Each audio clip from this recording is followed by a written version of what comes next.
Amin'ny ankapobeny kosa nefa dia azo lazaina ho tsara ihany mihoatra ny taona 2012 ny fipetraky ny fiarahamonina malagasy raha nambaran'ny Prince Brunel Razafy Tsiandrofa fanazavana ary izay hoentiny manoloana indrindra ny fiafarana ny taona 2012 hitondrany ihany koa ny fintina tao anatin'izay taona izay vola ravaovy sy Tsirakotarson nanangona ny vaovao.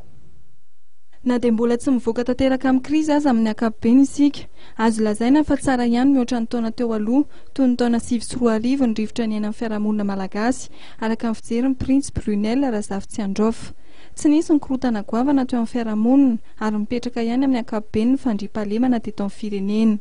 Tamin'ny ankapobeny ny taona 2012 dia hitako hoe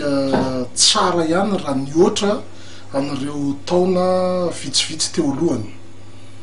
Ohatra amin'izany fotoana izay azo lazaina hoe nipetrahana fandriampahalemana azo nekena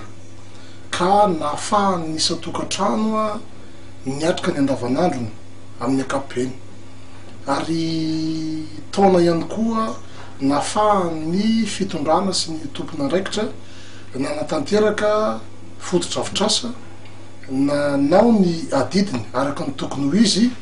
sy arak'izay hery sy fahafahana teo am-pelantanany, ka raha fehezina ny taona 2012 dia azo lazaina hoe nahafahana nanatratra tanjona ihany na dia eritreretina hoe amin'ny ampahany ihany ary raha manoloana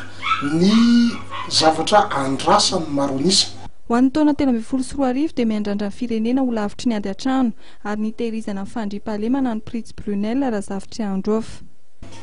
Ny tohizany izay fisian'ny fandriampahalemana izay hatrany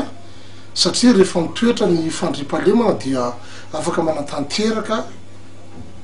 arak'izay azo atao sy ny fahafahany am-pelantanany ny programan'asa sy ny tanjony tsirairay hatramin'ny isan-tokantrano mihitsy dia afaka miatrika an'izay zavatra mety tokony ho vitany